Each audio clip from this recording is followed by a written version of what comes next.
El director del Teatre Lliure, Àlex Rigola, i l'actor i director teatral Julio Manrique comentaven la programació de la nova temporada. Però llavors ha arribat Lluís Pasqual, l'home que substituirà Rigola en la direcció del Lliure per parlar amb Manrique. L'escena és anecdòtica, però ajuda a entendre el traspàs de poders que es viurà el mes de juny. Des del dia que vaig arribar, des del dia que em van fer director, jo sabia que m'havia de posar un final perquè aquest tipus de càrrecs, tant pel propi teatre com pel món del teatre, com per mi mateix, és important que s'acabin, que no sàpigues que això dura per sempre. Amb aquesta seran 8 les temporades que Rigola haurà estat al capdavant d'un teatre que avui ha exhibit múscul gràcies a la presència dels actors, directors i dramaturgs que han assistit a la presentació del nou curs teatral.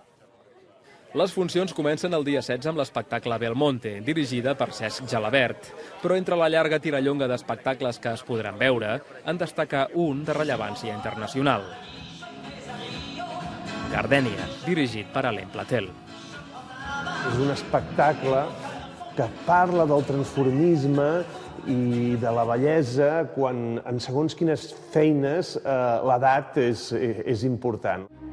Com sempre, al Lliure hi haurà obres de directors catalans de primer ordre, com ara Lluís Pasqual, que s'ha decantat per Celebració de Harold Pinter, Xavier Albertí o el mateix Àlex Rigola, que tancarà la temporada amb The End.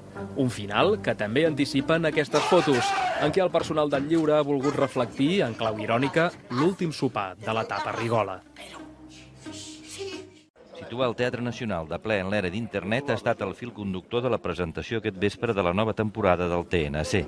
El teatre estrena web per relacionar-se amb el públic i els abonats i per això els prop de 100 actors que protagonitzaran les diverses obres s'han fotografiat al damunt d'un gran teclat d'ordinador, mentre la programació no ha escapat a l'escenari de la crisi econòmica. De fet, el teatre i la crisi sempre han anat plegats de la mà des dels grecs.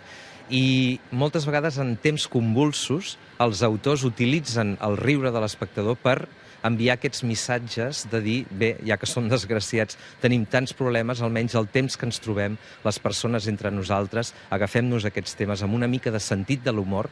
De la nova temporada destaca l'estrena de l'espectacle Joan Maragall, la llei de l'amor, de Joan Oller, un homenatge al poeta en els 150 anys del seu naixement. Un clàssic serà Misteri de dolor d'Adrià Gual, així com diverses comèdies, entre les quals hi ha El misantrop de Molière.